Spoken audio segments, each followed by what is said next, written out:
Bonsoir à toutes et à tous. Bienvenue à Villahem à l'occasion de ce 5e et dernier pitch de l'année. C'est un très grand plaisir de vous accueillir. Au-delà de ce lieu qui vit à Paris et à Marseille depuis quelques mois, Villahem est un écosystème global dédié à toutes les santé. Il a été imaginé par Thierry Lorente et Amanda Lehmann sous la présidence du docteur Michel Cazogade pour l'ensemble des acteurs du monde de la santé, les professionnels de santé et également tous ceux qui font de la santé leur priorité. Villahem, aujourd'hui, accompagne l'ensemble des acteurs et les professionnels de santé à travers des parcours de prévention, à travers également des programmes d'accélération de start-up, encourage la pratique de l'activité physique et le sport santé, organise également des programmes de philanthropie pour les soignants autour de la santé mentale et, comme ce soir, organise des événements dédiés à la recherche et aux grandes avancées qui font la santé de demain. C'est dans ce cadre que nous avons le plaisir d'accueillir le professeur Gabriel Lepoussé, en partenariat avec l'Institut Pasteur et avec le soutien de Groupe Pasteur Mutualité. Le professeur va prendre 1 heure pour faire le lien entre le corps et le cerveau. Je vous présente en 2 mots le professeur Gabriel Lepoussé, qui m'a dit de l'appeler docteur, mais je tiens au terme professeur. Il est neurobiologiste, spécialiste de la perception sensorielle et de la plasticité cérébrale et chargé de recherche au sein du laboratoire Perception et Action dirigé par le professeur Pierre-Marie Lebeau. Je n'en dis pas plus. Professeur, c'est à vous. Merci beaucoup et merci à tous d'être là pour cette conférence. Je suis ravi un peu de faire ce travail avec vous, de vous présenter un peu nos travaux de recherche et d'aller aussi explorer peut-être un nouveau continent et des nouvelles manières de penser autour de la santé et en particulier autour de la santé mentale. C'est là-dessus en particulier sur lequel notre laboratoire travaille. Mais vous allez voir que santé mentale ne rime pas forcément avec uniquement étudier le fonctionnement du cerveau et c'est là justement où je veux en venir. On a la chance de pouvoir faire cette recherche assez transdisciplinaire. Parce qu'à Pasteur, on a cette possibilité d'avoir notre laboratoire qui est situé à côté d'autres laboratoires qui étudient d'autres disciplines. Et c'est parce que j'ai rencontré des amis immunologistes, je pense au professeur Gérard Bern qui a déjà opéré ici à ma place il y a quelques mois, à des chercheurs en microbiologie qu'on a pu essayer de casser des disciplines et essayer de répondre à des questions au-delà de la spécificité des neurosciences. Et vous allez voir que peut-être ça va faire un écho aussi sur des manières de penser qui vont aussi toucher la manière dont on pense la médecine d'aujourd'hui et de demain. Pour commencer, je vais partir de ma perspective. Nous, on travaille en particulier beaucoup avec des médecins psychiatres et on étudie en particulier les troubles de l'humeur. Donc, une manifestation que vous connaissez très bien, c'est la dépression. Alors, vous la connaissez très bien, j'espère que vous ne la connaissez pas aussi bien que ça, mais sachez que c'est une maladie qui est très répandue. Une personne sur 5 dans sa vie va vivre un épisode dépressif, selon les statistiques de l'OMS. Et cette maladie, il faut se rendre compte que la dépression, c'est une maladie qui peut être mortelle, dans le sens où, à un moment, elle peut conduire à des actes qui peuvent, malheureusement, conduire jusqu'à la mort. Et je veux dire là-dessus, c'est que la dépression, les maladies mentales, parfois elles sont un peu déclassées comme des maladies peut-être de seconde zone, qui sont moins graves qu'une maladie infectieuse par exemple, mais c'est des maladies qui peuvent être très dangereuses et qui ont une prévalence qui est très très forte. Ce qui nous motive aussi dans notre recherche, c'est que c'est une maladie malheureusement qui a des traitements qui ne sont pas encore très efficaces. Si demain vous êtes affecté par cette maladie et que vous allez voir votre médecin psychiatre qui va vous donner une première ligne de traitement, il faut savoir que dans 2 cas sur 3, seulement, on va avoir des gens qui vont répondre positivement à cette première ligne de traitement. Donc 2 chances sur 3 d'avoir un effet bénéfique, c'est pas beaucoup. C'est pas beaucoup, c'est pas assez. C'est comme si je vous disais, aujourd'hui vous avez mal au coude, je vais vous donner un antidouleur, mais vous avez juste 2 chances sur 3 que ça marche. Bon, voilà à peu près où est-ce qu'on en est dans la psychiatrie, la pharmacologie associée à la psychiatrie. Il faut qu'on améliore ça. Et vous allez voir que le problème, il n'est pas seulement dans les molécules qu'on choisit, mais aussi peut-être dans le diagnostic et dans la compréhension de la maladie, du mécanisme derrière. Alors, quand on discute avec nos amis psychiatres, nous on travaille en particulier avec les gens du GHU, du groupe hospitalo-universitaire de Sainte-Anne, dans le 14e arrondissement. Et nos amis psychiatres, ils nous expliquent depuis longtemps que quand ils ont des patients, ils observent aussi que chez eux, en plus d'un diagnostic clinique qu'ils sont capables de faire, il y a d'autres symptômes, en particulier dans la sphère gastro-intestinale. Sauf que le médecin psychiatre, il n'est pas là pour soigner les maux de ventre. Et il vous dit, bon, sur ce problème-là, allez voir la porte à côté chez mon gastro-entérologue. Malheureusement, c'est pas ma spécialité. Et même chose chez les gastro-entérologues, des gastro-entérologues qui vont soigner des patients qui ont parfois des problèmes gastro-intestinaux, dans lequel ils voient bien qu'il y a aussi peut-être un potentiel dérèglement au niveau de l'humeur, mais pour ce traitement spécifique, il n'y a pas de solution dans leurs mains et ils vous demandent d'aller voir ailleurs. Donc il y a malheureusement ce diagnostic très clair, qui est maintenant très bien documenté, qu'il existe une forte comorbidité entre certains troubles mentaux, en particulier la dépression, et certains troubles gastro-intestinaux. Et ça nous questionne. En tant que chercheur, on se dit, mais est-ce que la maladie qui se déplace, qui se met en place dans le cerveau, est-ce qu'elle ne prend pas son origine ailleurs? Est-ce qu'elle n'est pas née ailleurs que dans le cerveau? Ça, pour quelqu'un qui étudie le fonctionnement du cerveau, chercher des solutions au-delà du cerveau, c'est un changement de paradigme, mais c'est aussi un changement de paradigme, pas seulement pour trouver des mécanismes, mais peut-être aussi pour trouver des éléments de diagnostic, bien sûr. Donc, est-ce que l'origine de certaines maladies mentales est à chercher ailleurs que dans le cerveau? Et en particulier, peut-être dans la sphère intestinale. Et dans la sphère intestinale, on va voyager un peu dans l'intestin à un moment. Il y a beaucoup d'éléments. On l'a appelé parfois le second cerveau. On va un peu questionner ce concept-là. Mais il y a surtout beaucoup de bactéries, par exemple. C'est là que se nichent la plupart de nos microbes avec qui on vit, notre microbiote. Il y a plein de cellules immunitaires aussi. C'est un organe très richement immunitaire.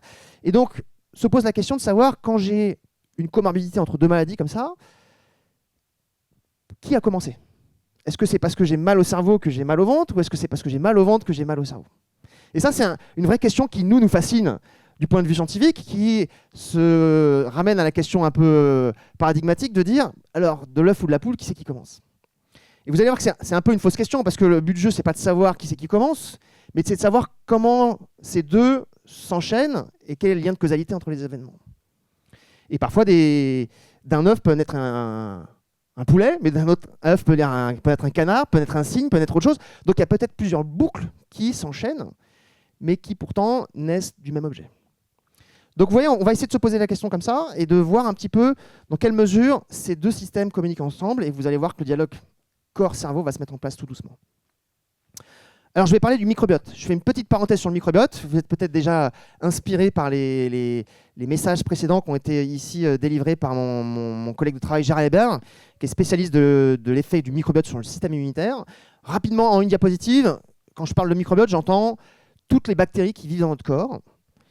Et dans notre corps, il y a beaucoup de bactéries. En fait, il y a autant de cellules humaines que de cellules bactériennes dans votre corps. Là, je parle autant à des bactéries qu'à des hommes. Et ces bactéries, elles sont là, mais elles cohabitent aussi avec d'autres organismes. On a aussi des archées, on a aussi des petits champignons unicellulaires, comme des levures par exemple. Il y a aussi tout un tas de virus. Et l'ensemble de ces bactéries vivent ensemble et forment un espèce d'écosystème. Il faut se rendre compte que des bactéries, il n'y en a pas qu'une espèce, il y en a plusieurs centaines, presque un millier d'espèces différentes. Et donc chaque espèce va revenir avec un pool de gènes particulier. Et du coup, en termes de nombre de gènes bactériens versus nombre de gènes humains, il y a au moins un facteur beaucoup plus fort en termes de génétique. Il y a un pouvoir de génétique très fort. Pourquoi c'est important de comprendre ça? C'est important de comprendre qu'en fait, on est vraiment un hôte dans lequel habitent des bactéries qui ne sont pas toutes les mêmes d'ailleurs en fonction des niches. Ma niche intestinale, là où se nichent 90% de nos bactéries, elle n'est pas tout à fait la même que celle de la peau, où il y a aussi des bactéries, celle de mes poumons, celle de mes voies aériennes, celle de certaines voies vaginales aussi, d'autres voies muqueuses, où il y a aussi des bactéries, mais qui n'ont pas tout à fait les mêmes conditions de vie. Je vais prendre un paramètre très simple, par exemple, dans l'intestin, en particulier dans le côlon, il n'y a pas d'oxygène. Donc si je suis une bactérie dans le côlon, il faut que je travaille la matière sans oxygène. Alors que dans le nez, par contre, là, j'ai de l'oxygène renouvelé tout le temps. Donc les bactéries ne vont pas être les mêmes parce qu'elles vont être finalement sculptées par l'environnement physico-chimique de l'espace. Donc on a plein de niches différentes. Souvent, on étudie celle-là parce que, effectivement, 90% de nos microbes sont dans cette sphère-là. Et donc quand je parlerai de microbiote, je parlerai principalement de cette sphère-là. Le microbiote, j'en parlais, j'ai dit qu'il y avait plein de gènes. Ces gènes, il faut les imaginer un peu aussi comme étant des sources d'enzymes qui vont en fait fabriquer beaucoup de composés. Et le microbiote intestinal, c'est une machine à fabriquer énormément de composés, qui va permettre de rendre un objet aussi simple qu'une salade, par exemple, une fibre de cellulose, en plein d'autres composés qui vont être, un, assimilables par notre corps, et deux, qui vont être intéressants du point de vue énergétique ou du point de vue nutriments en briques pour fabriquer, reconstruire notre corps. Il y a pas mal d'aliments qu'on mange qui n'auraient du sens biologique que sous l'action des bactéries.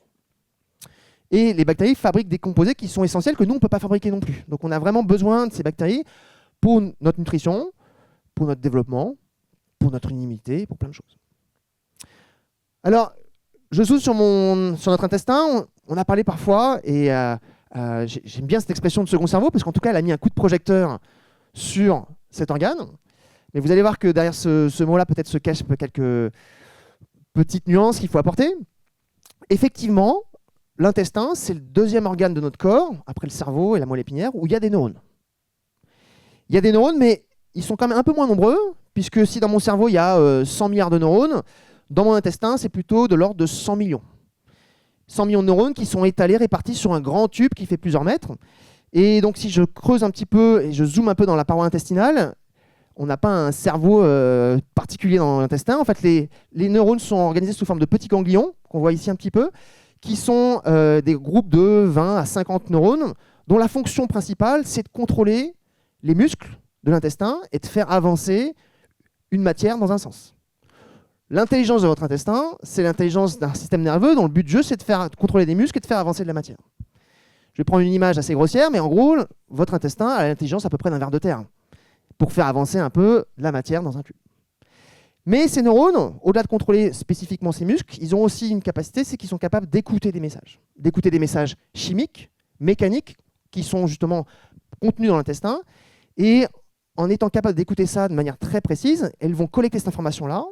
Et mes neurones ici, comme ils sont aussi connectés au cerveau via un nerf spécifique qu'on appelle le nerf vague, ainsi que des nerfs spinaux, le cerveau a finalement, grâce à ce système nerveux entérique, une antenne pour collecter toute l'information qu'il y a à l'intérieur de l'intestin. Donc c'est vraiment une antenne qui va amplifier et me permettre d'accéder à plein d'informations que je ne peux pas accéder directement.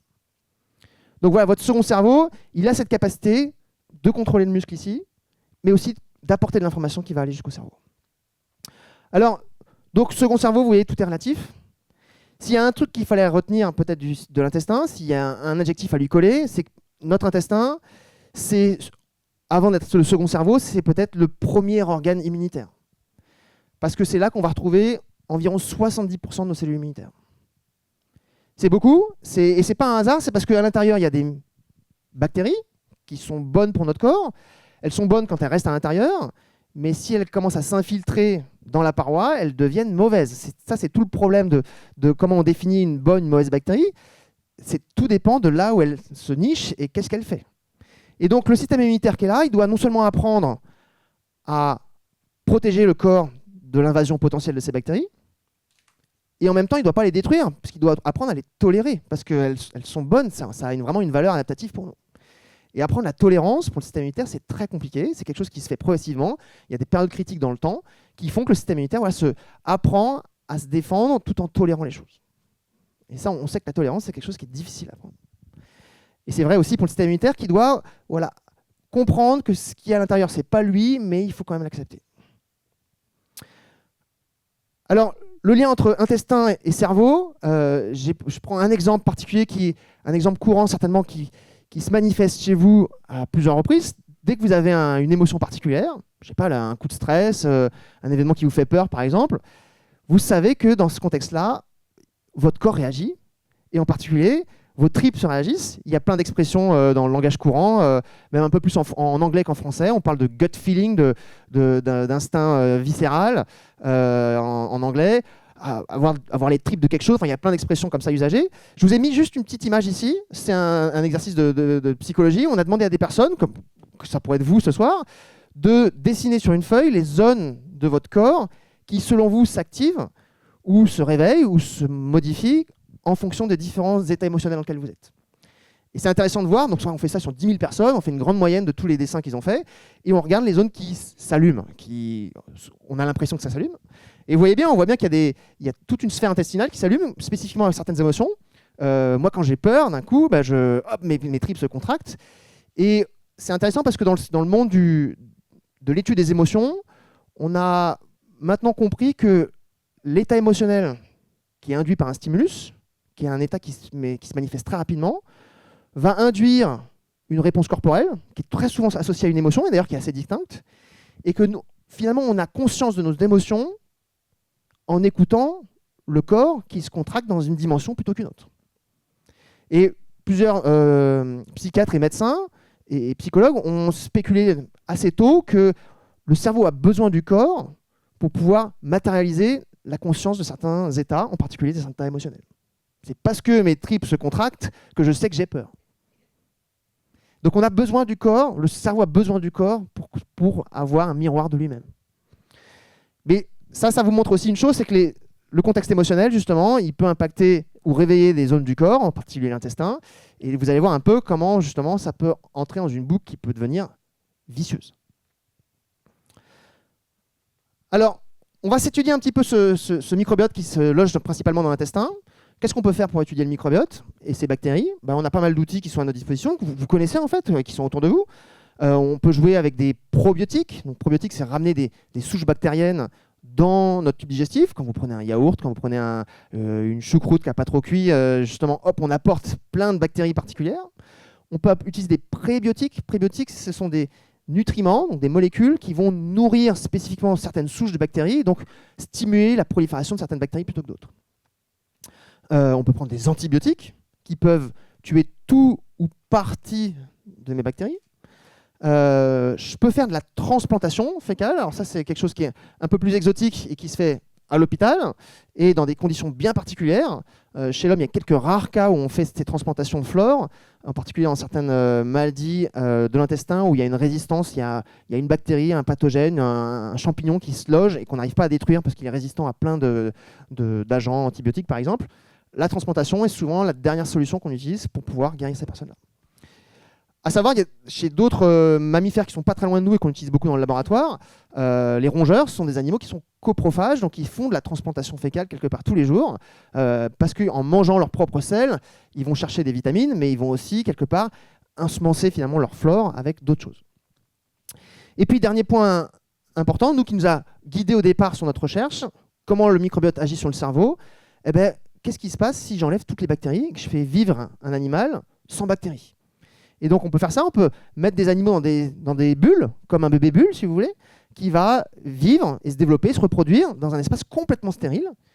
Et dans ce cas de figure, là, on peut voir finalement ces animaux, comment ils sont du point de vue du développement, l'organisation de leur corps, etc. et du point de vue de leur fonctionnement. Et on a vu pas mal d'effets justement chez ces animaux qui n'ont jamais vu de bactéries dans leur vie. On voit des choses qui se passent dans le cerveau en particulier. On voit des altérations, en particulier dans l'axe du stress par exemple, dans les réponses émotionnelles.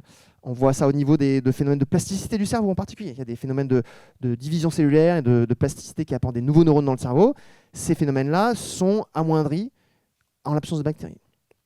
Donc ça nous a montré pas mal de pistes sur cette question-là. Pour se poser la question de l'impact du microbiote dans une maladie en particulier qui nous intéresse, c'est la dépression, vous allez voir qu'on va agir un peu plus spécifiquement et on va essayer d'apporter ce que nous, expérimentalement, chercheurs, on peut faire comme manipulation qui serait difficile à faire sur des patients humains à l'hôpital. En l'occurrence, nous, on peut contrôler certains paramètres, enlever d'autres paramètres et chercher des liens de causalité. Alors pour tester ça, on part déjà de l'observation que nos amis psychiatres, qui, je vous rappelle, nous ont dit certaines formes de dépression sont associées à des troubles gastro-intestinaux. Et en regardant plus finement, on a pu observer qu'effectivement, les patients qui ont une certaine forme de dépression ont des altérations de la flore intestinale. On voit bien que ce n'est pas les mêmes espèces, qu'il y a un équilibre qui est un peu différent, l'écosystème est complètement transformé. Et donc, on parle de dysbiose, c'est-à-dire que le microbiote a changé de composition. Donc, il y a une signature.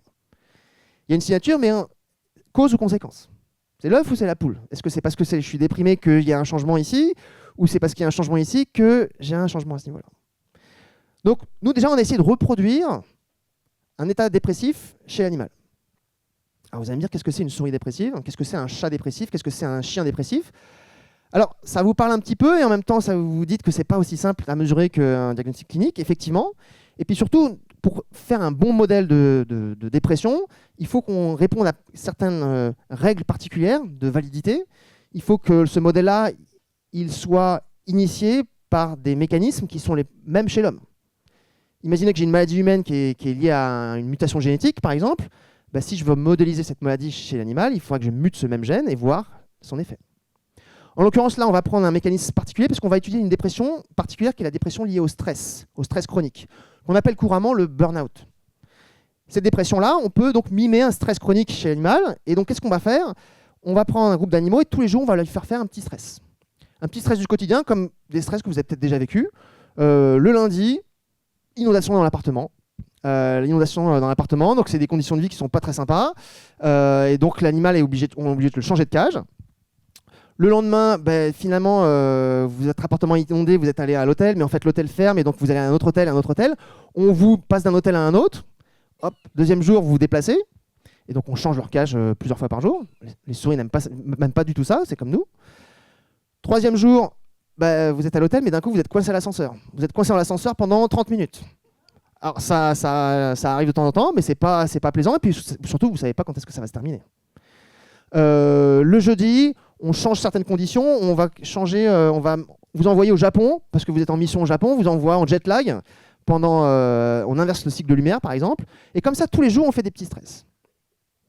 Ce qui se passe, c'est que ces petits stress, si je reproduis le même agenda de stress, donc lundi inondation, mardi changement de cage, mercredi coincé dans l'ascenseur, si je fais ça tous les jours de manière prévisible, l'animal il résiste, et en fait il montre aucun signe de dépression, rien du tout.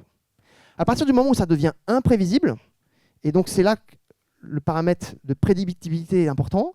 Si je fais un stress qui devient imprévisible, même s'il est léger, l'animal, et l'homme c'est pareil, va avoir du mal à être résilient face à ce petit stress-là, et petit à petit il va engranger un stress qui va s'impacter au niveau de son corps et de son cerveau, et on va, au bout de 8 semaines, avoir des individus qui ont clairement un phénotype déprimé.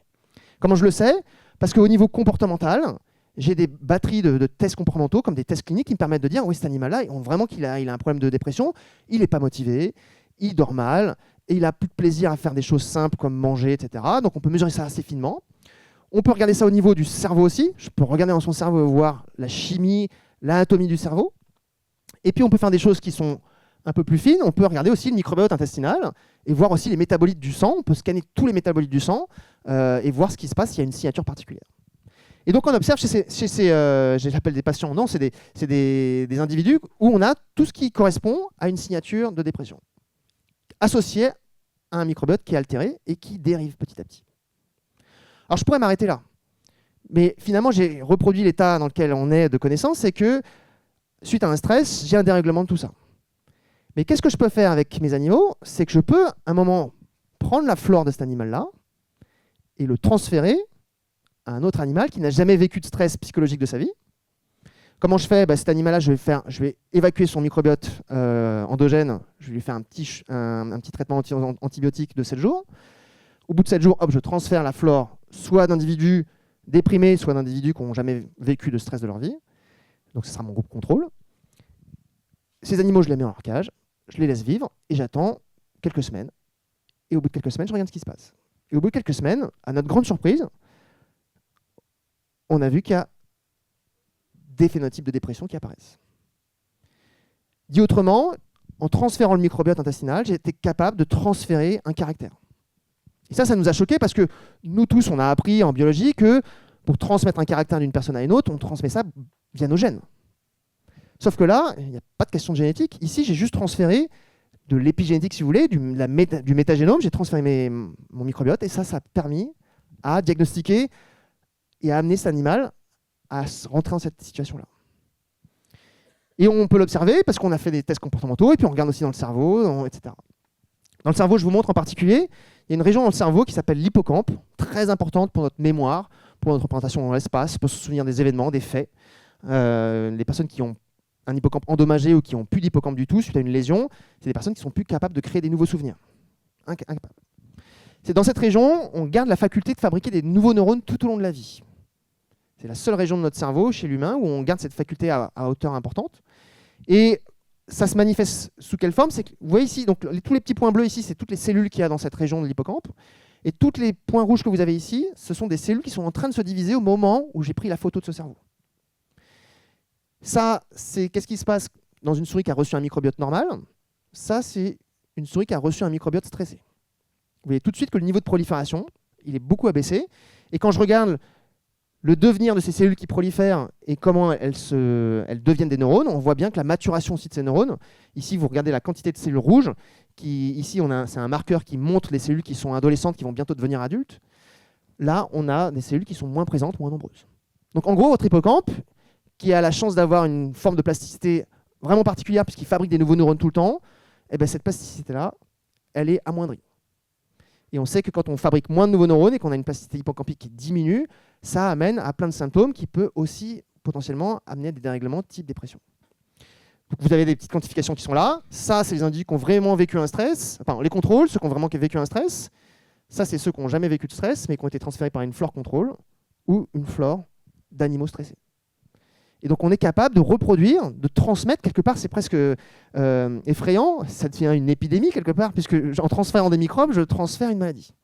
Alors, vous avez vu, ici, ce n'est pas un pathogène que je transfère, c'est toute la flore. On est bien d'accord. Je vais vous synthétiser un peu le 5 ans de travail, de recherche, pour essayer de comprendre qu'est-ce qui se passe derrière ça. Qu'est-ce que véhicule comme message la flore, qui est finalement pathologique. À l'issue d'un stress chronique, on observe, on a dit une dysbiose, donc une transformation de l'équilibre entre toutes les bactéries. Il y a des bactéries qui augmentent, d'autres qui diminuent. Et en particulier, il y a une famille de bactéries, un genre, qu'on appelle le genre des lactobacilles. Je suis sûr que ça vous parle, ça. C'est des bactéries qu'on retrouve dans les yaourts, dans tous les produits lacto-fermentés. Et associé à cette dysbiose, on observe dans le sang qu'il y a une diminution de présence de certains acides gras polyinsaturés. Ce sont les fameux oméga 3, oméga 6. On trouve aussi certains acides aminés, dérivés d'acides aminés, qui diminuent en quantité. En fait, on observe dans le sang que ces animaux, à cause de cette flore qui est endommagée, ils développent un peu carrément une carence alimentaire, qui est liée pas seulement parce que le microbiote fabrique des composés, mais aussi parce que le microbiote facilite l'absorption des choses qu'on mange. Et donc, ces composés-là, si on est un peu dans le monde du cerveau et dans le monde de la pharmacologie, on sait que c'est des éléments qui sont des précurseurs pour fabriquer des neurotransmetteurs dans le cerveau. Celui-là, le 5-hydroxytryptophane, c'est un élément qui est utilisé pour le cerveau pour fabriquer de la sérotonine. Ces acides gras polyinsaturés, ils ont plein de fonctions pour les membranes, mais en particulier dans le cerveau, c'est un élément précurseur pour fabriquer des endocannabinoïdes. Le cannabis, c'est une drogue qui a un effet sur le cerveau parce que dans notre cerveau, on a des récepteurs au cannabis parce que notre cerveau produit des éléments proches du cannabis qu'on appelle des endocannabinoïdes qui sont très importants pour réguler la fonction des synapses. Et la vivacité des synapses, c'est un système qui est très important pour faire un feedback. Quand une synapse est trop activée, la synapse en face va envoyer un message retour en disant « hop, freine un petit peu, il y a un peu trop d'activité ». C'est par ce message-là que ça se passe. Eh bien, le cerveau a du mal à fabriquer ça parce qu'il lui manque des précurseurs. Du coup, ces systèmes fonctionnent moins bien, la neuromodulation fonctionne moins bien dans le cerveau. Il y a des effets qui sont importants, notamment on voit des effets au niveau de la neurogène adulte, bêtes de la neurogénèse. Et puis on voit même que certains médicaments, comme le Prozac, ne fonctionnent plus, ou moins bien. Pourquoi? Parce que le Prozac, c'est son nom commercial, c'est un médicament qui s'appelle la fluoxétine. Et ce composé-là, son effet, c'est de bloquer la recapture de la sérotonine, donc de permettre au cerveau d'accumuler davantage de sérotonine à l'intérieur. Sauf que si je ne produis pas de sérotonine, le Prozac, il ne va pas avoir d'effet. Et donc là, on voit des animaux, des individus qui sont résistants au Prozac. Ça vous rappelle quelque chose? Je vous ai dit, il y a au moins un tiers des patients qui ne répondent pas à la première ligne de traitement. Et du coup, ça aidant, le comportement dépressif se maintient, et puis là, vous voyez tout de suite le cercle vicieux qui se met en place.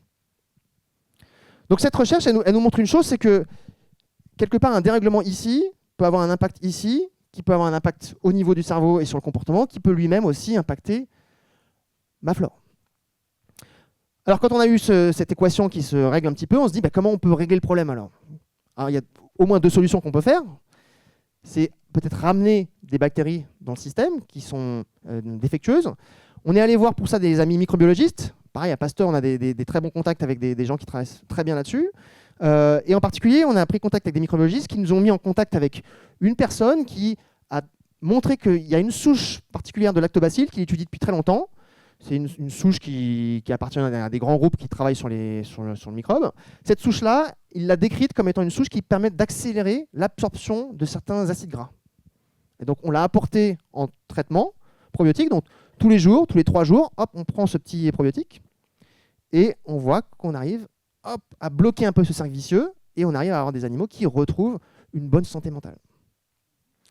On peut faire la même chose, encore plus simplement. Je peux apporter un complément alimentaire qui va justement subvenir aux carences qui sont manifestées ici. Donc ça marche bien et ça nous montre aussi une chose. Pour nous, c'est on a réussi. Avec ça, on a aussi commencé à essayer de convaincre nos amis psychiatres que peut-être qu'en plus d'un diagnostic clinique, ça serait peut-être bien de s'adjoindre une analyse du sang ou de la flore pour pouvoir mieux caractériser l'état dépressif dans lequel tu es. Et pouvoir dire tout de suite, bon ben là j'ai un patient, il a tel type de flore, ça ne sert à rien de lui donner du Prozac, il ne va pas passer 8 semaines, 10 semaines, 12 semaines à prendre un traitement qui ne sert à rien et potentiellement prendre des risques qui vont l'amener à prendre une mauvaise décision. On va tout de suite l'amener sur quelque chose qui est personnalisé à son traitement, à son état. Donc vous voyez, ça a un impact assez fort. Alors attention, ce qui se passe chez la souris, comment le généraliser à l'homme, c'est compliqué. Toutes nos souris, c'est des clones. C'est des conditions de laboratoire qui sont extrêmement strictes. Et c'est pour ça qu'on arrive à avoir des résultats assez fins. Dès que je passe ça à l'échelle humaine, il faut que je me mesure à la variabilité humaine génétique, culturelle, mode de vie, etc. Et donc là, maintenant, les études cliniques sont en cours pour pouvoir justement caractériser ça et voir dans quelle mesure on peut identifier la même signature, mais à l'échelle humaine. Et puis une souris et un homme, on ne mange pas la même chose. Donc il y a plein de choses qui changent. D'ailleurs, j'attire votre attention sur une initiative qui est très importante en France. C'est que pour savoir comment mon microbiote change, eh ben, j'ai besoin de savoir comment il est déjà. J'ai besoin d'avoir une photo globale du microbiote français. Et donc il y a une grosse initiative qui s'appelle le French Gut. Je vous invite à regarder après sur votre téléphone ou ce soir ou sur votre ordinateur. C'est une initiative qui est menée par l'INRA de séquencer 100 000 personnes, le microbiote de 100 000 personnes et de faire un suivi un peu chronique pour pouvoir avoir une photo de qu'est-ce que c'est un microbiote français en bonne santé. Et ça va être très précieux pour nous parce que ça va être notre point de référence pour voir justement où est-ce qu'il y a un microbiote qui devient un petit peu dysbiotique, qui change un petit peu. Donc tapez le French Gut et s'il vous plaît, engagez-vous à donner de votre corps pour pouvoir faire avancer notre science et surtout à pouvoir généraliser ces choses-là. Le microbiote, c'est quelque chose qui bouge aussi avec le temps. Il faut savoir que quand un bébé naît, il n'est quasiment pas de microbiote, mais grâce au passage par la voie basse, les premiers microbes qu'il va obtenir et ensuite l'allaitement, ça va être des bactéries qui vont être importantes pour métaboliser le lait en particulier. Mais petit à petit, en fait, dès qu'on va passer en diversification alimentaire, il y a d'autres microbes qui vont arriver. Le microbiote se développe à toute vitesse dès qu'on commence justement à rentrer dans cette phase de diversification alimentaire. Chez l'homme, on peut avoir des modifications justement liées à des états mentaux, liées aussi à notre nutrition, en fonction de ce que je mange, nourriture transformée, pas transformée. Il y a plein de choses qui peuvent perturber notre microbiote. J'en prends un qui est beaucoup étudié à Pasteur, c'est en particulier dans la nourriture transformée, certains additifs alimentaires comme les émulsifiants, on aime bien les émulsifiants parce que c'est une molécule qui est capable de mélanger le corps gras avec l'eau, et donc c'est très bien pour justement créer une bonne crème glacée, pour pouvoir donner du confort de bouche à certains aliments.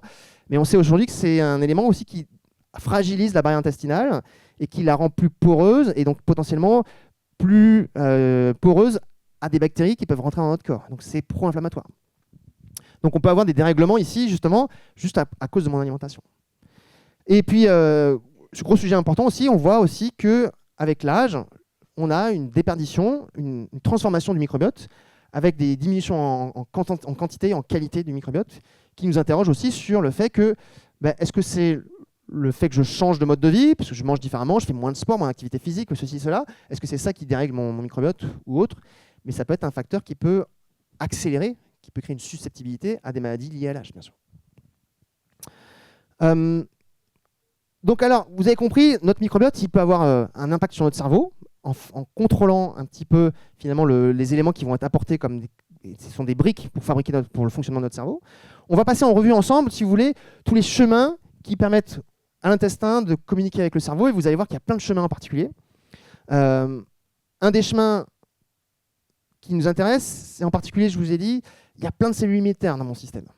Et donc les cellules immunitaires, c'est des éléments qui vont détecter la présence de microbes, mais qui peuvent aussi relier ce message-là, soit en se déplaçant, les cellules immunitaires peuvent se déplacer d'un organe à un autre, soit en fabriquant des signaux des signaux immunitaires, des cytokines, on appelle ça, qui peuvent aller dans le sang et ensuite aller dans le cerveau.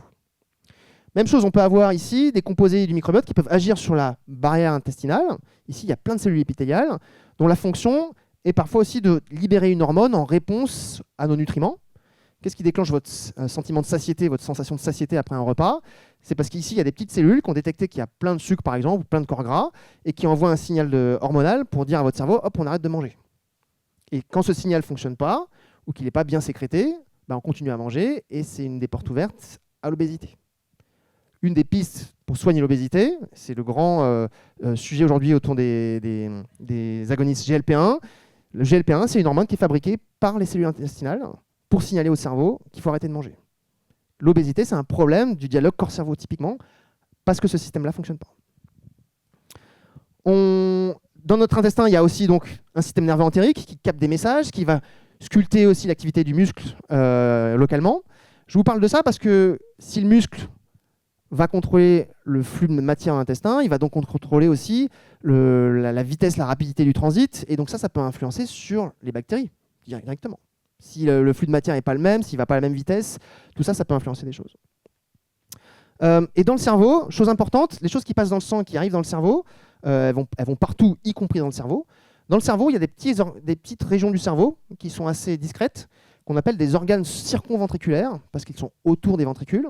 Ce sont des zones où la barrière hémato-encéphalique, donc la barrière qui protège les composés qu'il y a dans le sang pour pas qu'ils aillent dans le cerveau, il y a quelques endroits dans le cerveau où cette barrière elle est ouverte, et donc il y a des signaux qui peuvent passer du sang vers le cerveau directement. Et c'est à ces niveaux-là que beaucoup de cytokines inflammatoires sont détectées par le cerveau. Le cerveau est au courant de ce qu'il y a dans le sang. Le cerveau il a besoin de savoir s'il y a du sucre, s'il y a le niveau d'osmolarité pour réguler votre soif, par exemple. Là, moi, je commence à avoir soif. Là, mon cerveau mesure dans le sang un paramètre qui va inciter ma motivation à chercher de l'eau. Mais il est aussi capable d'écouter ce que le système immunitaire raconte. Il est capable de savoir s'il y a une réponse à une bactérie, à un virus, à une allergie, à un ver parasite. Il est au courant de tout ça. Vous ne le savez pas consciemment, mais votre cerveau le sait. Il est capable de rejaillir ça sous forme d'état. Vous n'avez plus faim, vous êtes fatigué, vous ne mangez plus, des choses comme ça. Mais aussi dans des actions qu'on va voir juste après. Et puis, je l'ai dit rapidement, mais le cerveau a des nerfs spécifiques qui innervent la cavité gastro-intestinale, thoracique intestinale. C'est en particulier un nerf qui s'appelle le nerf vague. C'est le 10e nerf crânien. Sa fonction, c'est d'innerver le thorax, l'abdomen, et en particulier l'intestin. Très important pour réguler la fonction cardiaque, respiratoire, mais aussi très importante pour la fonction intestinale. Et c'est un nerf qui est bidirectionnel. C'est à la fois un nerf qui capte des informations, qui va les relayer au cerveau, et qui peut aussi agir dans l'autre sens. Et puis, dernier point, nous, on a travaillé beaucoup avec des microbiologistes pour se poser une question simple, c'est est-ce qu'il n'y a pas des composés microbiens qui peuvent passer dans le sang et aller directement dans le cerveau? Et en fait, à notre grande surprise, on a découvert, en travaillant avec nos amis microbiologistes, que dans le cerveau, il y a des récepteurs à des composés microbiens. Alors, ce n'est pas dans le cerveau qu'il y a des bactéries, a priori. Et pourtant, dans le cerveau, il y a certaines régions, en partie des régions de l'hypothalamus, qui expriment des récepteurs à des composés bactériens qui sont libérés ici, qui passent dans le sang et qui vont directement être écoutés par le cerveau. Et le cerveau, en fait, pour prendre la décision de « je continue à manger » ou « j'arrête de manger », ce signal de satiété, il utilise à la fois des hormones, il utilise à la fois aussi des signaux qui viennent liés aux nutriments qui passent dans le sang, et il écoute aussi l'état du microbiote pour savoir s'il se développe bien, s'il se multiplie bien, ou si au contraire il est à l'arrêt. Il utilise tous ces signaux, qui sont un peu redondants, pour savoir s'il a suffisamment mangé ou pas beaucoup mangé. Alors, juste un petit zoom sur ces cellules-là. C'est des cellules qu'on a un petit peu mis de côté pendant longtemps. Donc ces cellules-là, qu'on appelle ça parmi les cellules épithéliales qu'il y a sur vos villosités intestinales, il y a plein de cellules qui sont importantes pour l'absorption. Et puis il y a quelques cellules ici qui sont aujourd'hui le focus de beaucoup d'attention. On les appelle les cellules entéro-endocrines, parce qu'on les connaît parce qu'elles fabriquent justement des hormones qui vont passer dans le sang et ensuite signaler au cerveau qu'il faut peut-être arrêter de manger, par exemple. Mais on a découvert que ces cellules-là, elles ont à leur surface, en contact avec les bactéries, tout un panel, un arsenal de capteurs, de récepteurs, pour savoir qu'est-ce qu'il y a ici dans l'humain, pour savoir s'il y a tel type de bactéries, pour savoir s'il y a tel type de bactéries en tel état, pour savoir s'il y a des virus aussi. Et donc c'est vraiment une petite antenne qui a une face en contact avec les bactéries et une autre face ici qui est capable de communiquer directement, soit avec les nerfs le nerf vague, soit avec les nerfs de la moelle épinière, soit avec les nerfs du système nerveux entérique. Donc ça, c'est vraiment une découverte. On a vraiment une cellule qui est dédiée à transmettre de l'information au cerveau et au système nerveux. Ensuite, autre observation assez récente, ça a moins de 5 ans, on découvre aussi que ces nerfs qui sont le nerf vague, les nerfs spinaux, donc qui occupent la cavité intestinale et l'intestin, c'est des nerfs donc, qui sont capables de détecter des choses. Ils ont des capteurs pour des composés microbiens, ils ont des capteurs pour des agents irritants. Par exemple, s'il y a une plaie, une déchirure par exemple, tout de suite le nerf va être au courant. Et puis on découvre aussi qu'ils ont des capteurs directement pour des messagers immunitaires. Et donc le cerveau va être directement informé, grâce à ces cellules sensorielles, de s'il y a une réponse immunitaire localement. Là, votre cerveau est au courant si, dans la 3e anse intestinale, il y a le début d'une infection bactérienne. Hop, le système immunitaire se met en activité et directement, il va envoyer un message qui va être aussi perçu par le cerveau. Et ce qui est très intéressant, et ce qui a surpris aussi beaucoup de chercheurs récemment, c'est que, ok, le système immunitaire est capable d'être entendu par le système nerveux, mais en fait, c'est une discussion qui est réciproque parce que ces nerfs qui sont là sont capables de libérer des neurotransmetteurs qui vont directement agir sur les cellules immunitaires. En gros, les cellules immunitaires, elles sont capables de parler le langage des neurones, et les neurones sont capables de parler le langage des cellules immunitaires. Et grâce à ça, grâce à ce dialogue, on arrive à carrément avoir une orchestration de la réponse immunitaire qui est bien plus efficace. Je vous montre juste comment ça se passe. Là, vous voyez, c'est des petites villosités de l'intestin, du petit intestin. En blanc, c'est des fibres nerveuses. On a marqué une catégorie de fibres nerveuses.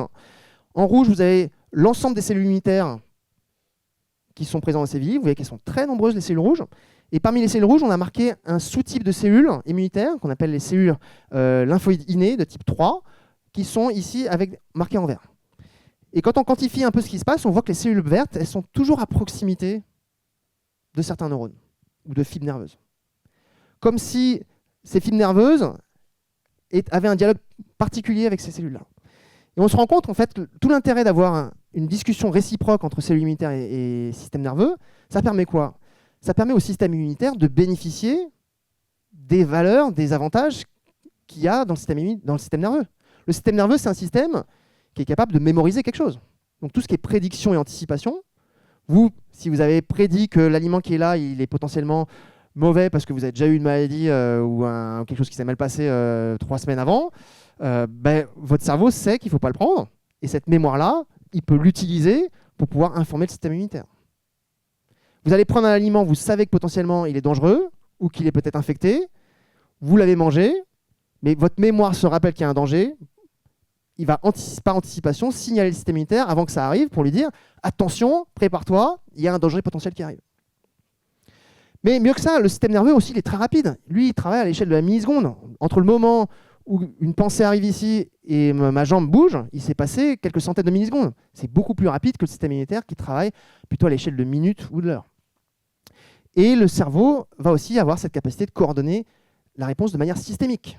Il se passe un truc ici, donc il faut peut-être que j'agisse sur le foie et le pancréas, etc., etc. Donc là, le cerveau vraiment a une valeur ajoutée intéressante qui démultiplie l'efficacité du système immunitaire. Vous voyez, le dialogue permet d'orchestrer les choses de manière plus efficace. Donc je continue mon petit schéma. Ces informations arrivent jusqu'au cerveau. Au cerveau, il y a pas mal d'effets de ces actions.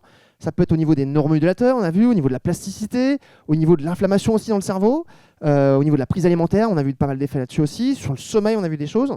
Et on avait aussi des choses sur l'axe du stress en particulier. L'axe du stress, là, dès que vous avez un coup de stress, d'un coup, il y a un événement qui va déclencher une réponse qui est en particulier mentale, mais aussi périphérique, va libérer la libération d'hormones du stress. Donc, vous connaissez, cortisol, corticostérone. Et ces hormones, elles peuvent aussi agir sur l'intestin. Ça, vous le savez aussi, un coup de stress, ça va accélérer le transit. Ça peut accélérer le transit très fortement, mais ces hormones du stress qui vont être libérées, je pense au cortisol par exemple, corticostérone, va avoir une action aussi sur les cellules immunitaires, sur la perméabilité intestinale, sur les muscles. Et puis le cerveau a aussi des afférences ici qui sont descendantes, des afférences motrices. C'est le système qu'on appelle sympathique et parasympathique, ça va parler très clairement aux médecins, qui permet de contrôler aussi de manière au cerveau de contrôler ses organes et de moduler certains paramètres. Et d'ailleurs, ça c'est un point important qu'on sous-estime souvent, c'est que le cerveau reçoit des informations, il a une voie sensorielle, grâce à plein de nerfs qui innervent la cavité gastro-intestinale, et il a cet effet motrice, qui peut effecteur, il peut avoir une action sur tous les organes. Et en fait, quand on étudie un peu l'innervation nerveuse de l'intérieur du corps, il n'y a pas un organe du corps qui n'est pas innervé. Tous les organes du corps sont innervés par le cerveau. Votre foie, votre pancréas, vos poumons, tous ces organes ont de près ou de loin une densité nerveuse qui permet au cerveau de contrôler certaines fonctions ou au contraire de recevoir de l'information qui va permettre ensuite de généraliser d'autres choses. Ça, c'est la version simple sur mon dessin. Si je complexifie un peu les choses, ça ressemble un peu à ça. Il y a des branches sensorielles qui partent du nerf vague et puis aussi de la moelle épinière qui vont innerver chacun des organes, parfois avec des relais. Et puis ici, c'est la branche effectrice qui peut partir aussi du nerf vague, qui va libérer en particulier de l'acétylcholine, c'est toute la branche parasympathique.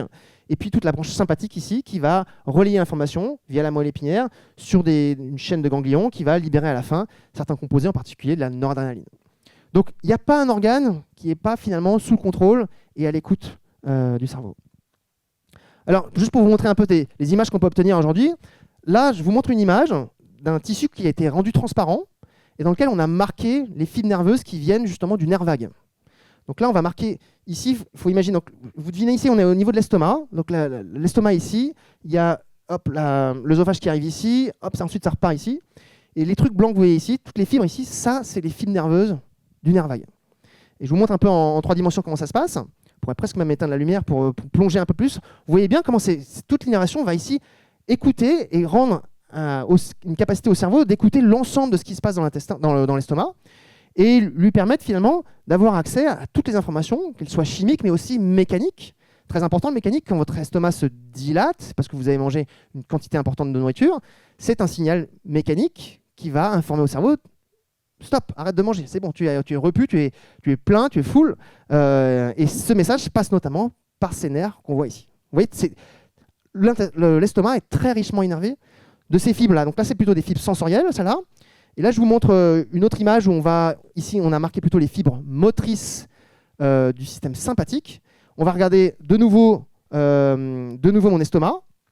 Vous avez tout l'estomac qui est ici. Vous allez reconnaître l'œsophage qui arrive ici et la sortie duodénale. Et hop, on voit ici l'œsophage qui arrive ici. Hop. Et regardez, toutes les fibres vertes que vous voyez ici, c'est des fibres qu'on a colorées de manière précise pour marquer toutes les fibres nerveuses sympathiques qui vont dans l'estomac. Et ouais, quand on a un événement émotionnel, on l'a vu tout à l'heure, notre estomac se contracte. Voire même, il peut se contracter très fort et on peut avoir un réflexe un peu plus fort. C'est un autre réflexe cette fois-ci. Et tout ça, c'est grâce à des fibres nerveuses qui vont permettre au cerveau de piloter ses organes à distance. Là, je vous montre ça, c'est l'intestin maintenant. Alors, vous voyez l'intestin, comme c'est magnifique.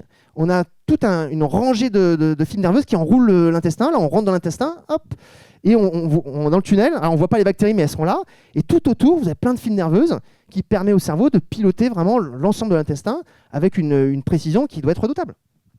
Donc, ça, c'est vraiment pour vous montrer qu'aujourd'hui, on a une définition assez précise de comment l'ensemble des organes de notre corps est en contact avec le cerveau. Maintenant, il s'agit de comprendre la fonctionnalité de tout ça, donc d'écouter ces neurones, de les enregistrer pendant une tâche, pendant un événement, pendant un trauma, pendant une pathologie, et de pouvoir justement accéder à des informations qui sont en périphérie. J'ai plus besoin potentiellement d'écouter mon cerveau, il suffirait juste que j'écoute certaines parties de mon corps, voire que je stimule certaines parties nerveuses de mon corps pour pouvoir, finalement, de manière non invasive, agir sur le cerveau.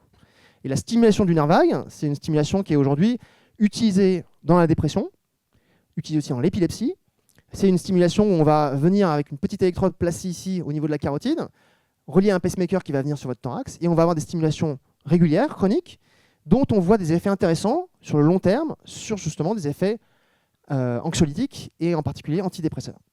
Alors ça ne marche pas sur tous les patients. Le but du jeu aujourd'hui, maintenant, c'est de savoir quel patient répond mieux à ce type de pathologie à ce type de traitement. Mais c'est quelque chose qui est carrément intéressant. Et aujourd'hui, nous, on essaye de faire quoi? On essaye de voir comment on peut affiner un peu ces stimulations du nerf vague. Le but du jeu, c'est pas de stimuler le nerf bêtement avec un marteau, mais d'être le plus fin possible et d'apporter des technologies qui permettent de raffiner ce type de stimulation, tout en ayant quelque chose qui est transportable, et d'amener ici une connaissance fine quelque part, la connaissance fondamentale des messages qui passent. C'est pas tout de savoir le chemin par où ça passe, c'est important maintenant de savoir quels sont les messages. Et là, c'est tout l'enjeu maintenant de notre recherche Et on utilise pour ça pas mal de technologies qui sont à la fois des technologies d'imagerie, qui nous permettent de voir, mais aussi de voir l'activité. Imaginez les mêmes images ici, mais là, plutôt que je vous montrer une photo, on vous montre un film, et on voit des changements de fluorescence qui changent en fonction de l'activité de certains neurones et pas d'autres. Donc vous l'aurez compris, il y a vraiment une communication bidirectionnelle entre ces deux organes, mais pas seulement, j'ai pris l'intestin parce que c'est un exemple particulier qui a en plus un squatter particulier qui est le microbiote intestinal, et qu'on soigne bien, c'est vraiment quelqu'un qu'on soigne bien et qu'on contrôle bien. Mais voilà, les deux systèmes agissent l'un avec l'autre, et du coup, dans mon équation de savoir qui est de l'œuf ou de la poule, vous l'aurez compris, le but du jeu, c'est pas de savoir qui est de l'œuf ou de la poule dans cette histoire, mais de savoir justement dans quelle mesure ces deux systèmes agissent l'un sur l'autre de manière réciproque pour pouvoir, à la fin, avoir un diagnostic qui est meilleur. Et nous, ce qu'on veut vraiment envisager, c'est de voir dans quelle mesure ces mesures à ce niveau-là, ou à ce niveau-là, ou à ce niveau-là, peut nous permettre de raffiner un diagnostic et peut-être aussi de développer des nouvelles thérapies qui peuvent être intéressantes pour soigner spécifiquement certains types de maladies mentales en particulier.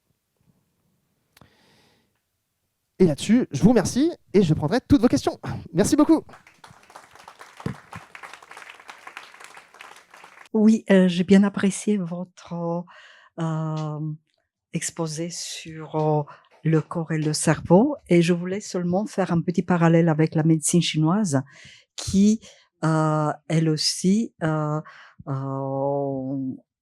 les mêmes mécanismes pour détecter les émotions surtout qui arrivent. Donc, il y a en médecine chinoise une intelligence qui est propre à chaque organe. Et ici, on a l'impression seulement que c'est le cerveau qui a uniquement la décision finale, mais chaque organe, je pense qu'il a aussi son propre mécanisme, son intelligence. Et les cellules immunitaires se trouvent pas uniquement au niveau de l'estomac, de la rate, voilà, se trouve aussi sur la peau, dans les poumons. Donc, le système immunitaire, je pense qu'il est plus complexe que ce que vous avez. Bien sûr, vous avez raison. Alors, juste pour répondre sur la médecine chinoise, moi, c'est un modèle de pensée qui est très intéressant, avec un niveau d'empirisme qui appelle aujourd'hui à essayer d'expliquer certains mécanismes empiriques qui sont étudiés, qui sont utilisés en médecine chinoise. Mais je mettrais la médecine chinoise, j'ai envie de dire, presque au même niveau que la médecine interne dans la médecine occidentale.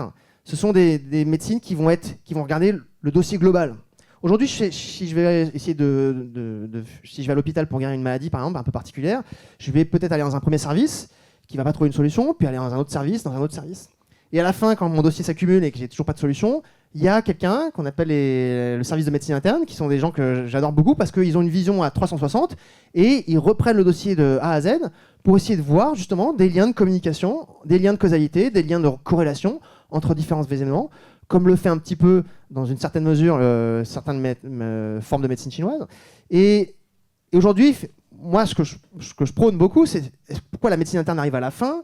Elle devrait peut-être finalement être au début, le plus tôt possible, comme le fait un petit peu la médecine chinoise. Bon, c'est un parti pris qui est sage et en même temps qui est compliqué, parce que quand je vais voir un médecin, je suis aussi content d'avoir des experts qui sont très précis sur une discipline. Je suis content d'avoir un psychiatre, je suis content d'avoir un gastroentérologue et de ne pas avoir quelqu'un qui est juste un médecin généraliste. Donc on a besoin de tous ces niveaux-là, mais qu'à un moment donné, je pense que c'est important que pas que la médecine interne arrive à la fin, mais qu'elle suive en parallèle les choses. Et moi, je pense que c'est vraiment une discipline intéressante où nous, en tout cas, on prône pour qu'un médecin psychiatre ne soit pas uniquement un spécialiste, mais qu'il aille à chercher des ressources ailleurs que dans le cerveau pour pouvoir avoir des réponses sur du diagnostic. Donc, je suis tout à fait d'accord avec vous. Et ces réponses, elles sont d'autant plus faciles à chercher en périphérie parce qu'on peut les mesurer en périphérie. On peut mesurer dans la peau plein de choses. On peut mesurer des réponses immunitaires. On peut faire une biopsie de peau. Super, la peau. Le sang, très bien aussi. Prendre un prélèvement de foie, bon, c'est un peu plus invasif, etc. Mais on peut avoir des mesures qui sont assez précises. Là où on prend un morceau de cerveau, non, on ne fait pas ça. Donc, vous voyez, c'est aussi ce pouvoir-là que le corps peut peut-être nous donner des informations sur le cerveau. Et je rejoins ce que vous dites. Parfois, le cerveau fonctionne parce qu'il y a un organe qui lui dit qui l'influence dans son fonctionnement et qui l'oriente dans un fonctionnement particulier. Le cerveau est pris en otage par son microbiote, dans mon expérience. Et ça nous montre bien que le cerveau vit dans un corps. Et peut-être que ça, on l'a un peu trop oublié, qu'il faut remettre ça dans l'équation. Et puis nos corps vivent entre des corps. L'aspect social, tout ça, c'est important aussi. Et donc, on est au début de nos connaissances, vraiment. Et merci pour votre question. Bonsoir, merci, j'ai trouvé ça très intéressant. Alors j'ai une question, moi je suis psychiatre au GHU, donc ça tombe bien. Et comme je suis psychothérapeute, c'est vrai que cliniquement, ça fait longtemps depuis que je m'étais rendu compte qu'il fallait souvent retravailler la nutrition avec les patients. Pas forcément parce que j'avais cette notion en tête, mais plutôt parce qu'effectivement, retravailler le goût, retravailler la sensorialité, le plaisir était très important en parallèle. Et du coup, ma question, c'est plutôt quelles sont les visées thérapeutiques? Ou est-ce que vous avez des pistes en fonction de ces recherches-là? Merci pour votre question. Le premier enjeu pour moi, et s'il y avait des conséquences à court terme de nos recherches, c'est à mon avis d'abord dans le diagnostic. Améliorer le diagnostic. Parce qu'aujourd'hui, si je souffre de dépression, dans le sac dépression, on met toutes formes de dépression qui sont vraiment parfois complètement différentes. Même les médecins psychiatres voient bien qu'il y a des formes de dépression qui sont un petit peu différentes. Il y a des dépressions où on a vraiment une neutralité émotionnelle, d'autres où on est quand même très, très négatif, d'autres où on a parfois une forme d'exstabilité, d'irritabilité. Enfin, il y a plein de nuances. Mais le but du jeu ici, c'est de rapporter des éléments factuels et mesurables, quantifiables, qui permettent aussi d'aller dans l'aspect mécanistique, et donc dans le mécanistique dit thérapeutique aussi. Donc si j'arrive à identifier une forme de dépression qui est associée à un mécanisme, et donc associée à un dérèglement particulier, par exemple neurochimique, là je vais pouvoir cibler spécifiquement les choses. En termes de thérapie, là où je vais apporter peut-être des précisions que je n'ai pas présentées ici, c'est qu'effectivement on voit qu'il y a potentiellement des ressources en termes de thérapie pour compléter un traitement, par exemple. Le Prozac va avoir une efficacité si je l'adjoins à une prise de probiotiques particulière. On voit beaucoup ça aujourd'hui en immunothérapie. En immunothérapie, donc je change un peu de sujet, mais l'immunothérapie, on va détruire le cancer en utilisant la puissance du système immunitaire. Ce système immunitaire, pour qu'il soit assez puissant, on a besoin de renforcer un message qui vient du microbiote pour pouvoir décupler cette puissance-là. Parce que le microbiote peut contrôler une réponse immunitaire, peut l'orienter, peut la réguler. Et si je n'ai pas un microbiote qui est favorable, mon immunothérapie ne va pas fonctionner. Et donc, il faudra imaginer la même chose aussi. C'est que le microbiote va être un traitement d'appoint qui va compléter un traitement peut-être spécifique, peut-être réducteur, mais au moins qui agit sur un mécanisme. Et là-dessus, on voit pas mal de recherches qui sont sur des probiotiques, sur des composés qui sont dérivés du microbiote aussi. Donc, on va prendre des composés qu'on va mimer directement. Chose importante, la prise de probiotiques, on prend tous de près ou de loin des quantités petites ou énormes peut-être de probiotiques dans les yaourts ou autres. Faut bien faire attention que la plupart de ces probiotiques-là, quand on les absorbe, ils ne restent pas dans l'intestin. C'est des bactéries qui vont agir sur notre intestin pendant 2-3 jours, puis après qui vont être évacuées. Et donc souvent, c'est des choses qu'il faut prendre en continu. C'est pas parce que je prends un seul yaourt que je vais réussir à avoir un effet bénéfique, c'est quelque chose qu'il faut prendre en continu. Donc on est aussi dans ce que vous avez dit, c'est qu'il faut changer aussi des habitudes alimentaires pour pouvoir maintenir quelque chose qui va se maintenir dans le temps, de manière chronique, parce que les équilibres dont je parle là, c'est des choses qui se dérèglent vraiment dans le temps. Et même chose quand je prends certains médicaments comme le Prozac par exemple, il faut attendre un certain temps, plusieurs semaines, pour avoir un effet qui commence à se mettre en place, parce que voilà, c'est quelque chose qui va s'intégrer, qui va s'accumuler petit à petit. Et donc la puissance de la nutrition, c'est clair que c'est très important. Ce que je vous ai raconté ici sur les oméga 3, oméga 6, tous, quelque part, on est un peu en carence là-dessus. Ça, on le voit bien, et on devrait tous prendre 1 à 2 boîtes de sardines par semaine pour avoir le bon niveau d'oméga 3 et d'oméga 6 qu'il faudrait pour notre corps. Et on est plus ou moins dans en tout cas, culture occidentale, où on ne mange pas beaucoup de poissons, on est en déficit. Alors, c'est pas que dans le poisson, il y a plein d'autres aliments, des noix, certaines huiles végétales, etc. Mais voilà, il faudrait, à mon avis, vous avez raison, penser le soin du patient de manière très globale, et ça joint de la puissance de la nutrition, c'est une très bonne idée. Bonsoir. Oui, je voulais savoir si on avait une idée un petit peu des boucles de régulation qui étaient faites entre le système nerveux entérique et le système nerveux plus central, on va dire, si on a une idée de comment ça communique. Est-ce qu'il y a vraiment des corps cellulaires au niveau entérique qui vont envoyer des signaux, ou est-ce que ce sont des terminaisons? Comment ça se régule comme le système moteur ou sensoriel, quoi? Donc l'intestin, il est là. Et dans l'intestin, on a des corps cellulaires avec des axones et des dendrites qui vont rester dans le tissu, parce qu'ils sont là au contact pour écouter d'autres neurones et agir sur les fibres nerveuses, sur les fibres musculaires. Mais de manière extrinsèque, il y a d'autres fibres nerveuses qui arrivent, qui vont se connecter à ces neurones-là. Le nerf vague en particulier, l'ensemble des fibres qui sont là vont remonter dans le cerveau, et les corps cellulaires de ces neurones-là sont à peu près au niveau de la mâchoire, sous la mâchoire un peu plus, dans un ganglion qu'on appelle le ganglion nodose. Et donc vous avez les corps cellulaires qui sont ici, les fibres qui vont à ce niveau-là, et ensuite des axones qui vont aller directement dans le cerveau. Dans le cas de la moelle épinière, les corps cellulaires sont dans la moelle épinière. En l'occurrence, dans un ganglion qu'on appelle les ganglions, en anglais dorsal root ganglia, donc les ganglions de la racine dorsale. Les corps cellulaires sont là, et ensuite, ils vont avoir des fibres nerveuses qui vont aller là-bas. Donc la communication, elle est vraiment directement, on voit vraiment des synapses, mais entre ces neurones extrinsèques, qui sont ailleurs, qui vont connecter directement ces neurones-là. Et ça, on commence à bien comprendre les choses.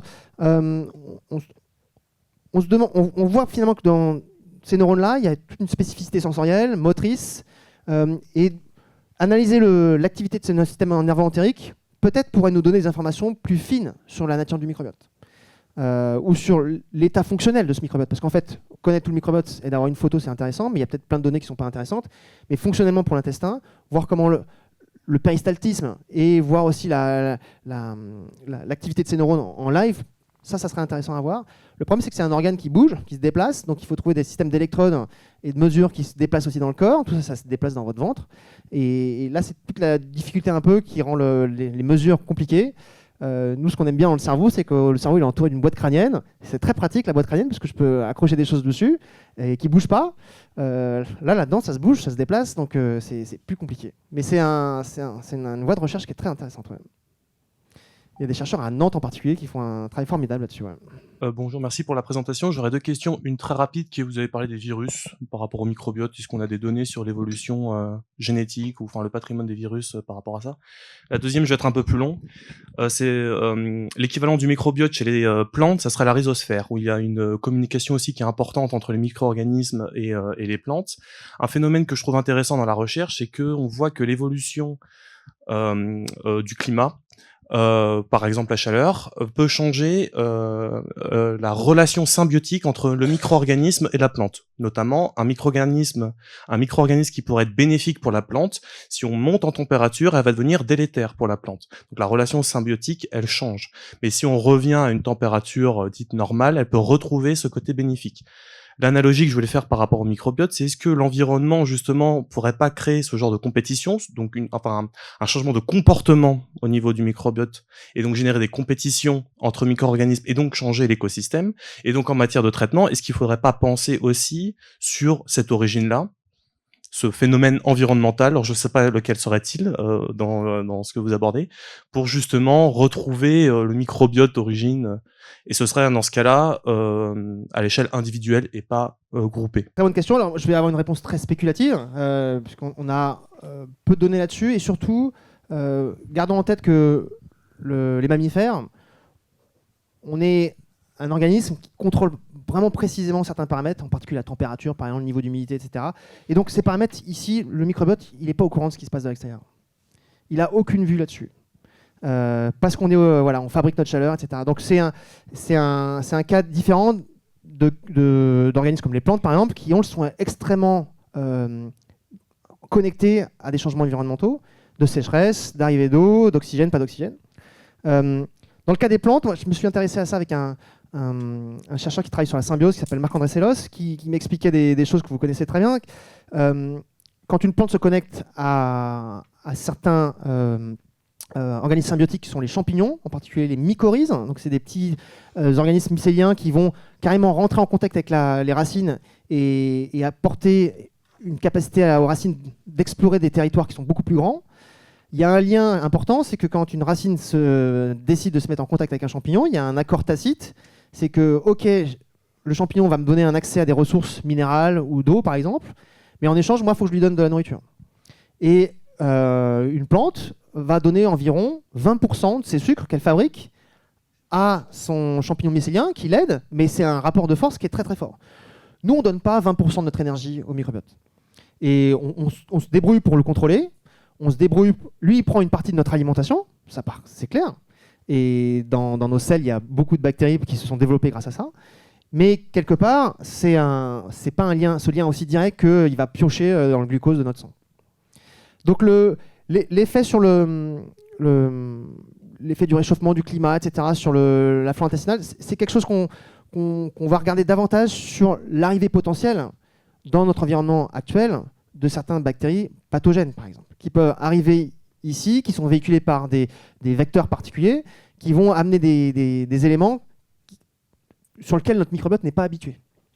Et le microbiote d'une personne qui vit en Afrique, qui a un régime alimentaire particulier, ou qui vit en forêt équatoriale, ou qui vit chez les Inuits, ou qui vit en France occidentale, va pas être le même. Le gros danger, je pense, le gros danger aujourd'hui de notre alimentation, c'est que la richesse de l'alimentation qu'on a fait qu'il y a des éléments qui disparaissent petit à petit en quantité, ce sont tout ce qui est fibres végétales. Et ça, on voit très bien dans la microbiote intestinale d'un Français, par exemple, versus quelqu'un qui vit en Afrique, par exemple. On a une très forte diminution de la diversité des microbes. Nous, dans notre culture occidentale, on a un microbiote qui est plutôt appauvri. Toutes les cultures occidentales. Et ça peut aller à des niveaux d'appréciation qui sont très forts parce qu'on a choisi aussi une médecine qui appauvrit cette chose-là. C'est une vraie question de pensée. C'est que aujourd'hui, on a, grâce à plein de thérapies et de politiques publiques de santé, réduit les maladies infectieuses. Et c'est très bien. Tous les antibiotiques qu'on utilise, c'est très bien. Ça nous a guéri de plein de choses. Enfin, si demain les antibiotiques venaient à disparaître, il y aurait pas mal de gens qui vont disparaître sur la planète. Donc, il y a plein de politiques de santé publique, d'hygiène, etc., qui sont importantes pour réduire l'impact des maladies infectieuses. Mais en même temps, et je vais vous rejoindre là-dessus, c'est qu'à vouloir trop se protéger des microbes, on a oublié qu'il y en a un qui est important, c'est celui finalement qu'on abîme et qu'on tape dessus de manière collatérale. Et du coup, il y a d'autres maladies, type maladie auto-immune, type maladie immunitaire, sclérose en plaques par exemple, asthme, diabète de type 2, etc., et j'en passe, qui sont en train de se développer et qui s'accumulent à grande vitesse dans notre société. Et le premier qui a alerté là-dessus, c'est le secrétaire perpétuel de l'Académie de médecine, Jean-François Bach, qui disait il y a un lien de corrélation à faire entre le fait que les maladies infectieuses sont en chute libre, et c'est une bonne nouvelle, mais qu'il y a une montée très importante de toutes les maladies auto-immunes, maladies immunitaires et inflammatoires. Et donc, un des responsables de ça, c'est le microbiote. Parce qu'en déréglant mon microbiote, en l'affaiblissant trop, et là c'est dans mon mode de vie que j'ai choisi de faire ça, je vais aussi dérégler un système immunitaire qui a besoin de ce signal immunitaire, de ce signal microbien, pour apprendre à tolérer, pour apprendre à se réguler, pour apprendre à réguler des réactions qui ne devraient pas se passer. Une maladie auto-immune ne devrait pas se mettre en place. Mais il y a un foyer d'éducation avec des périodes critiques qu'on a zappées, et du coup le système immunitaire se dérègle. Donc le vrai enjeu, je pense qu'il est surtout à ce niveau-là en fait. C'est que ce microbiote-là, si on n'en prend pas bien soin, et si en particulier par notre alimentation, notre mode de vie, mais même le sport a des effets sur le microbiote et sur la santé de notre intestin, on va avoir une vulnérabilité à développer plus de maladies inflammatoires. Et ça, c'est le grand danger de notre société aujourd'hui. Très rapidement sur les virus, non mais je réponds rapidement. On a beaucoup de choses sur les bactéries parce qu'on sait facilement les séquencer, et c'est là où on a le plus de données. Mais qui dit bactéries dit forcément des virus qui viennent coloniser un espace où dès qu'il y a plein de bactéries, forcément il y a des parasites qui viennent. Et les parasites des bactéries, c'est en particulier des virus qu'on appelle des phages. Et donc dans notre corps, on a plein de phages. Mais alors plein de phages parce qu'il y a plein de bactéries. Donc c'est un territoire qui n'est pas trop étudié. Mais on a vu qu'il y avait une immensité de diversité de phages aussi intéressante. Les champignons, en particulier tout ce qui est champignons unicellulaires, très intéressant aussi. Il y a tout un champ ici à explorer. C'est pas le même métabolisme, c'est pas les mêmes cycles de reproduction. Et aujourd'hui, nous, on voit de plus en plus de travaux où on a des gens qui essaient de penser le microbiote comme en écologie. Comme on essaie de modéliser une forêt, par exemple, avec des espèces qui cohabitent les unes avec les autres, et puis quand il y a un arbre qui disparaît, il y a une autre espèce qui vient le prendre dessus. Modéliser ces relations écologiques à l'échelle d'un microbiote où il y a des milliers d'espèces, c'est là où mathématiquement on a vraiment des efforts à faire pour comprendre la fonctionnalité de ces équilibres. Je voulais revenir sur le microbiote originel. Quand on naît, comment se forme le premier microbiote? Et est-ce que vous avez entendu parler d'éventuels travaux sur justement la formation différente des microbiotes selon qu'un bébé naît par voie naturelle ou qu'il naît par césarienne? Donc oui, là c'est très documenté parce que on a beaucoup de données là-dessus, puisqu'il y a beaucoup d'enfants qui naissent par césarienne en fonction des pays. Donc quand le bébé est prêt à sortir, il est stérile, littéralement. Et quand on fait un accouchement par voie basse, il est tout de suite... Le premier contact qu'il a, c'est un contact avec en particulier le microbe de toute la voie vaginale. Et ce premier contact microbien va installer un microbiote particulier qui va être en particulier riche en lactobacilles et qui va être très intéressant parce que ce contact qui va être cutané va ensuite rapidement, ces bactéries vont venir envahir l'espace et vont envahir un espace qui est intéressant parce que ces bactéries vont être justement disposées et habilitées à matérialiser, modifier les éléments qu'il y a dans le lait. Dans le lait maternel, il faut savoir, moi c'est quelque chose qui m'a fasciné la première fois que j'ai appris ça. Dans le lait maternel, on fabrique en partie plein de choses. Il y a du sucre, il y a des corps gras, il y a des minéraux, il y a plein de choses. Et dans le lait maternel, nos glandes mammaires fabriquent aussi, enfin pas les miennes, fabriquent aussi des sucres, des oligosaccharides qui ne sont pas métabolisables par notre corps et qui sont là que pour nourrir les bactéries. Pour vous montrer le niveau de symbiose, à un moment où on est allé, c'est que notre corps fabrique des éléments pour nourrir le microbiote, pour pouvoir l'installer et pour que lui ensuite matérialise aussi tout ça après sous forme de transformation chimique qui vont ensuite être bénéfiques pour l'hôte. Donc le bébé, il boit du lait maternel et c'est très bien. Avec le lait maternel, il arrive plein de choses. Il n'y a pas que des messages microbiens. Il y a aussi toute une transmission culturelle parce que le lait s'aromatise de ce que maman mange. Et donc il y a aussi toute une culture qui se crée à ce niveau-là. Je veux dire par là que quand je prends un lait maternisé qui a tout le temps le même goût, bébé ici n'est pas en train de se former une mémoire sur ce qu'a mangé maman et pour lui c'est tout le temps la même chose. Il y a à partir de 6 mois à 1 an, c'est le début de la diversification alimentaire. Et alors là, énorme choc. Pourquoi ? Parce qu'on va passer d'une nourriture qui est très simple à une nourriture qui est plus complexe, avec beaucoup de fibres végétales. Et donc là, c'est l'arrivée d'un nouveau microbiote qui va arriver, qui va se mettre en place. Et c'est à ce moment-là qu'il ne faut pas le rater. Il y a un moment au moment de la diversification alimentaire, c'est un moment où l'installation de ce microbiote doit bien se faire, parce que c'est le moment justement où le système immunitaire va commencer à réagir et à apprendre à tolérer les microbes sans les combattre systématiquement. Des enfants qui ratent cette phase d'arrivée du microbiote assez tôt par OVA, donc naissance par césarienne par exemple. Naissance par césarienne, le microbiote que je vais avoir, c'est le microbiote de la salle d'hôpital, qui n'est pas le même que le microbiote qui est sélectionné par la voie vaginale. Et du coup, il va y avoir un retard d'installation. Ce n'est pas les bonnes bactéries qui arrivent, elles n'arrivent pas au bon endroit. Et le système immunitaire va enregistrer ce petit message-là. On voit que les enfants qui naissent par césarienne et qui ont eu un retard ou un déficit d'arrivée du microbiote au moment de leur premier jour, ils ont une capacité de développer des maladies auto-immunes type asthme qui sont 2 fois plus élevées. Donc ça vous montre une chose, c'est qu'un événement à un temps T, aussi précieux que ça, peut impacter quelque chose qui va ensuite vous suivre toute votre vie. Et donc, dans la suite de la vie, le microbiote va être sculpté par votre alimentation, bien sûr, par parfois les problèmes qu'il y a liés à peut-être des infections, donc les prises d'antibiotiques, etc., qui peuvent être parfois un peu trop excessives. Ça aussi, ça peut abîmer une flore. Et puis, se rendre compte que qu'est-ce qui détermine la flore que j'ai ici ? En fait, c'est très peu la génétique. Si moi j'avais un frère jumeau, génétiquement on est identique, notre flore intestinale ne sera pas identique. Ce qui détermine votre flore, c'est votre environnement. Moi j'ai plus de proximité en termes de microbiote avec les gens de ma famille qu'avec mon frère jumeau qui habite, je ne sais pas, moi aux États-Unis par exemple. Et ce qui détermine ça, c'est votre nutrition, c'est votre échange que vous avez avec les personnes, et c'est ça qui détermine vraiment la nature de votre microbiote. Dans ces événements qui peuvent être traumatiques, après, il y a d'autres événements qui peuvent être aussi dangereux pour l'enfant, c'est cette malnutrition. Malnutrition, ça ne veut pas dire un déficit juste en quantité, mais c'est un déficit en qualité aussi.